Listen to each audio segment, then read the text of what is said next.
खुसी न खुसको यतातिर सबै ऐलानी हो यो जग्गाहरू हैन। यो जुन जग्गा छ यो तपाईको यो आप पनि आँप उता पर्छ, आँप ऐलानीमा पर्छ।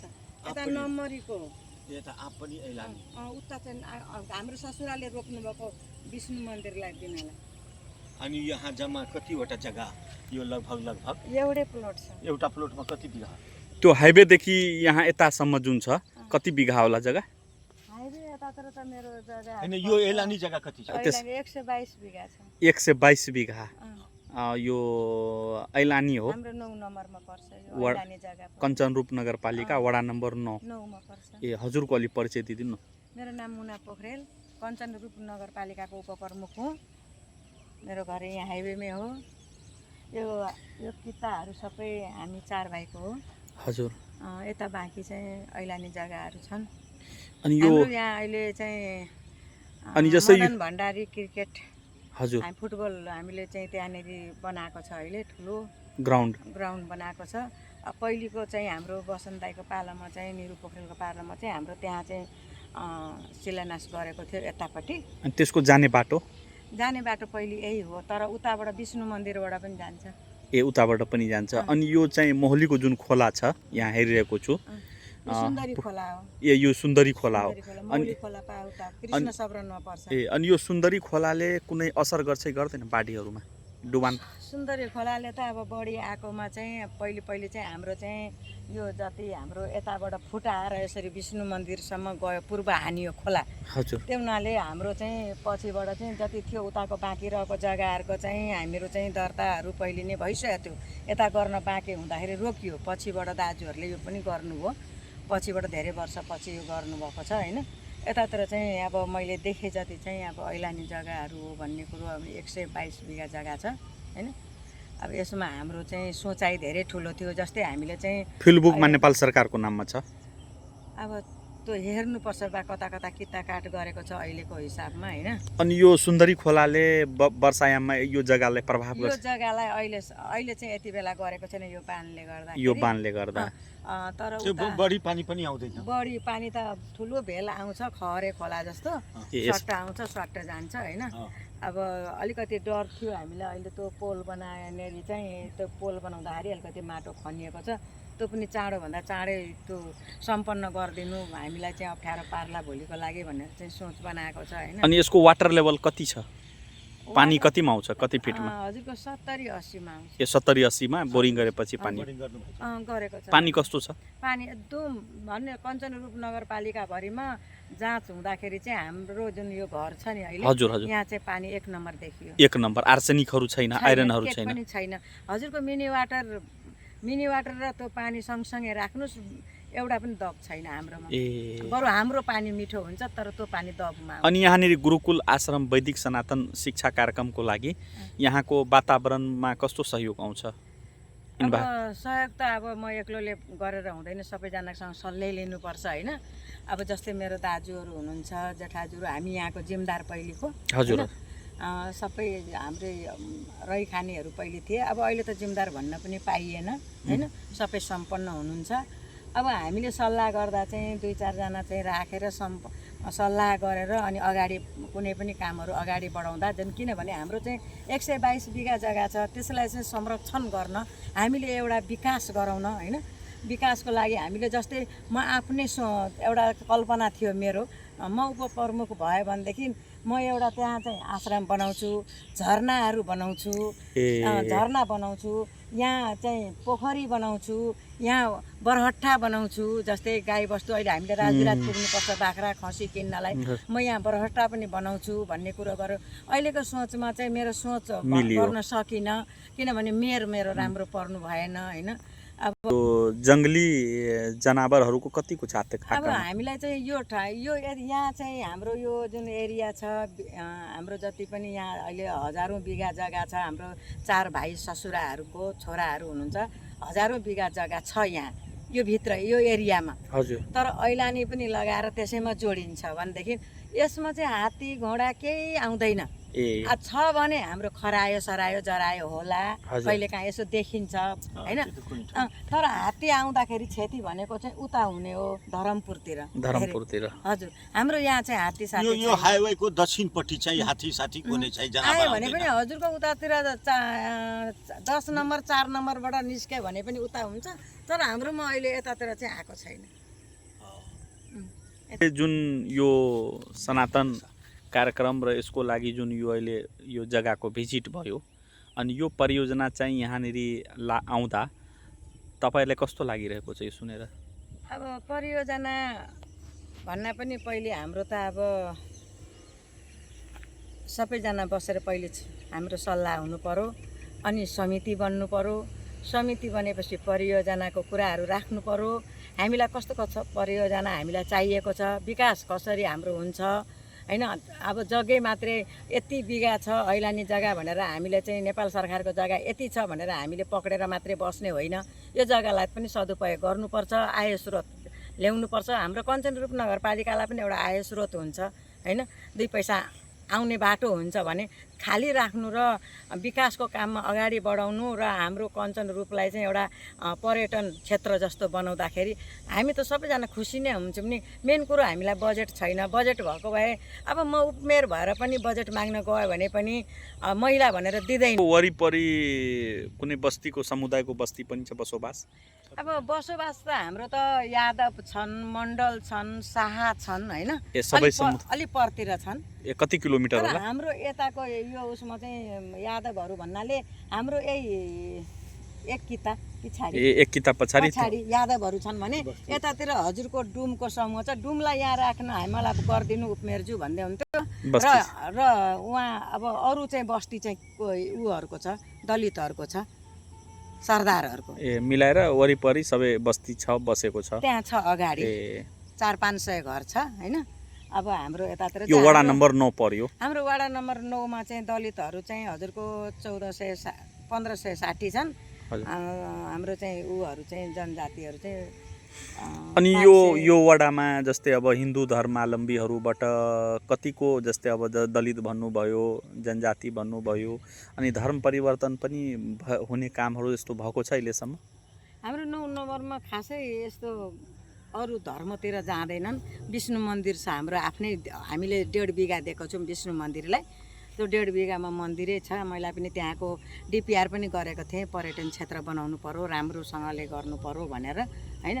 फेरि अस्ति मेरो जेठाजुहरूले पनि 2 कट्ठा जग्गा दिनुभयो, ठुलो एउटा हनुमानको मन्दिर बनाउनको लागि दान गरिदिनु नगरपालिकालाई दिनुभयो। अब हाम्रो चाहिँ भित्र चाहिँ खासै हाम्रो चाहिँ यो धर्म ऊ धर्ममा। स्वागत छ। हजुरको परिचय पाउन? मेरो नाउँ चाहिँ रामकुमार यादव हो। म चाहिँ नेपाली काङ्ग्रेसको जिल्लाको उपसभापति पनि। अहिले भर्खरै चाहिँ यो चुनाव भएको थियो प्रतिनिधि सभाको, त्यसमा। ये आपका परिचय?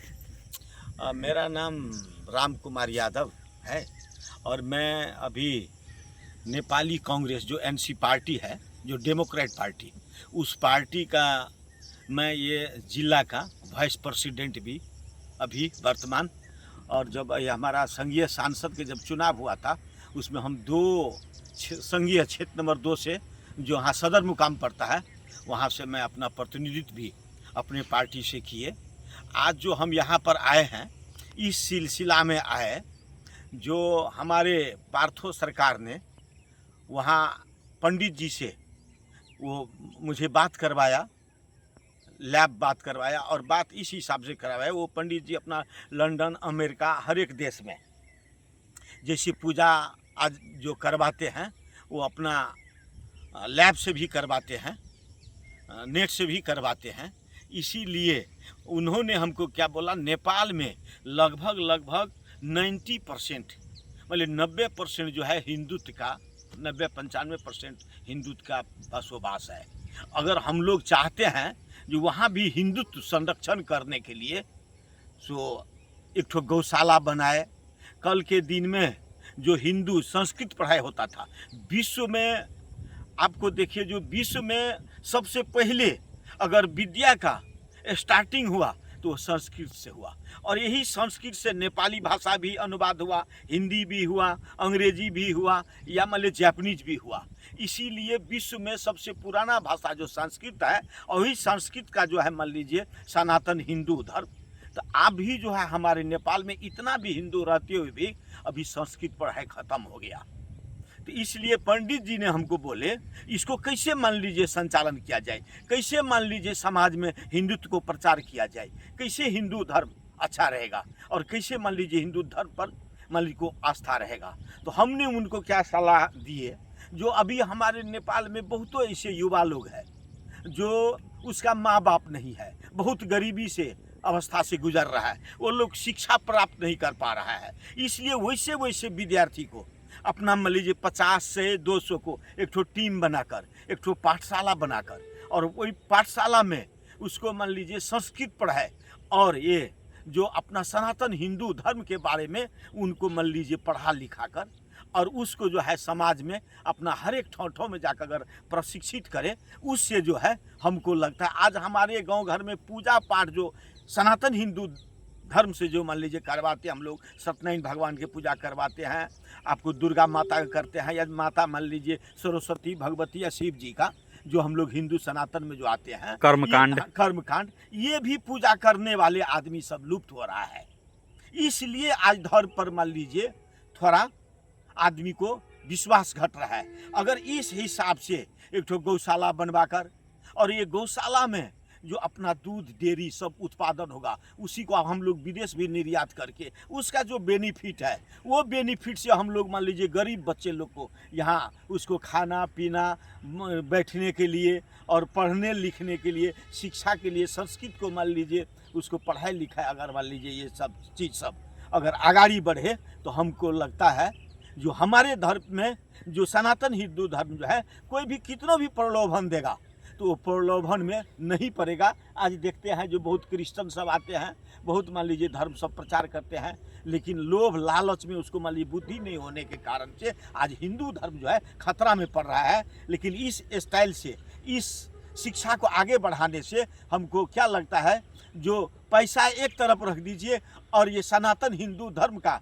जिसके पास मान लीजिए जानकारी हो जाएगा जो सनातन हिंदू धर्म ये है, वो आदमी से जो है सो एकदम मान लीजिए धर्म परिवर्तन नहीं करा सकता। और एक चीज़ मैंने एक इंटरव्यू में नितिन गडकरी जो हमारे भारत का जो अभी मिनिस्टर है, वो नितिन गडकरी जब एक बार लंदन गए थे, उसने हमको उसको देखे जो अपना इंटरव्यू में, तो लंदन के मान लीजिए आदमी जाकर बोले उसका जो वहाँ का जो प्राइम मिनिस्टर है, जो आपका मान लीजिए देश में क्या चीज़ का समस्या है, तो नितिन गडकरी ने बोले जो मेरे भारत में ये बेरोजगारी का बहुत बड़ा मान लीजिए समस्या है, जो बेरोजगारी जो नहीं है, इसलिए युवा सब जो है ये कुलत में लग गया है। इसलिए बेरोजगारी का अगर हम लोग समाप्त कर दें तो ऐसे मान लीजिए कहीं विश्व में हमारे युवा जो है काम कर सकता है, और भी हम अपना भारत को स्वर्ग बना सकते हैं। तो नितिन गडकरी जी भी वहाँ के प्राइम मिनिस्टर से बोले जो आपके देश में मान लीजिए क्या समस्या है, तो मेरे देश में लिविंग टुगेदर का समस्या बहुत बड़ा जर्जर समस्या है। तो आपके देश में क्यों नहीं मान लीजिए ये नहीं हो रहा है? जहाँ तक गरीब देश है वहाँ तो लिविंग टुगेदर का तो समस्या और होना चाहिए। तो उस समय नितिन गडकरी जी ने बोले इसका सही है जो वो मान लीजिए लिविंग टुगेदर में जो नहीं जाते हैं, क्योंकि हमारे पैदाइश से जो है ये सनातन हिंदू धर्म से जो आता है, इसलिए दूसरा को भी माँ को, दूसरा को भी बहन को अपना ही बहन अपना माँ समझते हैं परसेंटेज आदमी। इसलिए हमारे भारत में लिविंग टुगेदर का ये प्रक्रिया नहीं है। तो वहाँ का प्राइम मिनिस्टर जो है बहुत खुश हुआ।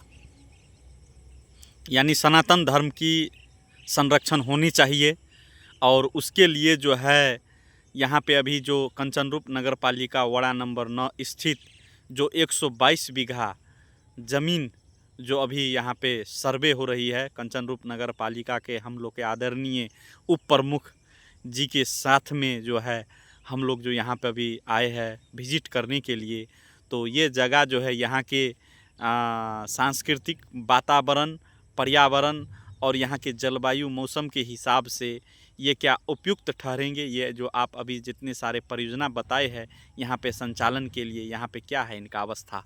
अब देखिए यहाँ सर्वप्रथम जो हमारे ये रूपकंचन नगर पालिका के जो उपमेयर जो है वो भी मान लीजिए सनातन हिंदू धर्म को मानते हैं।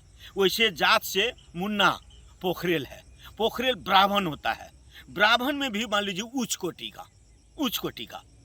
इसलिए उनको हम बोले जो सनातन धर्म के लिए सो कुछ जगह 15 बीघा 10 बीघा 20 बीघा जो भी जगह है वो आप उपलब्ध करवा दीजिए, और उपलब्ध करा के आपके रोहबर में ये सनातन धर्म के, जैसे हम लोग गौशाला, जैसे मान लीजिए राधा कृष्ण का मंदिर, जैसे कि मान लीजिए जो बच्चे पढ़ा लिखा नहीं है उस बच्चे को भी मान लीजिए हम लोग शिक्षित करने के लिए ये सब जो है ये योजना सब है।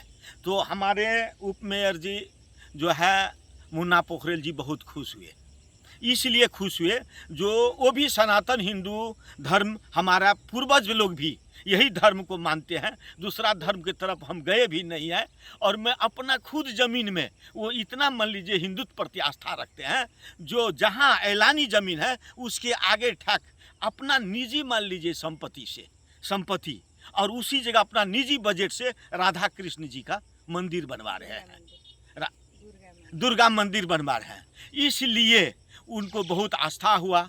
आज हम और ये पार्थो सरकार जी और मुन्ना पोखरेल जी जो हमारे उपमेयर साहब है, वो हम लोग सब लोग आकर ये ज़मीन पर, जहाँ पर हमारा ज़मीन है, जहाँ पर ये ज़मीन मान लीजिए दिलाने के लिए सोच रहे हैं, उस ज़मीन पे हम लोग मान लीजिए आए हैं और वो ज़मीन मान लीजिए देखे। और देखने के बाद मुझे ये लगता है अगर यहाँ मान लीजिए वो संस्था से अगर ये कार्यक्रम सब मान लीजिए आगाड़ी बढ़ाए तो सबसे सुपर होगा, सबसे बढ़िया होगा। बहुत मान लीजिए क्योंकि आगे नदी भी है, अब कहीं भी कोई भी बस्ती में जाइए तो हम देख रहे हैं जैसे गंगा जी के तट पे जाइए तो गंगा जी के आगे जो है गंगा जी बह रहा है, उधर मान लीजिए बस्ती है। कोई भी नदी के मान लीजिए पहले पूर्वज सब जो था वो भी नदी के मान लीजिए भीता पर मान लीजिए अपना बस्ती बताते थे। इसीलिए सुंदरी खोला इस खोला का नाम है। ये खोला जो आप देख रहे हैं ये सुंदरी खोला है। और ये सुंदरी खोला कोई मान लीजिए ये ज़मीन कटान सटान इधर उधर नहीं होता है। ये बाढ़ी मौसम में जब पहाड़ से ज़्यादा पानी पड़ता है तो उस पानी जो अपना बहाव से अपना चला जाता है, लेकिन कोई ज़मीन तमीन यहाँ 1 इंच भी नहीं कटा है।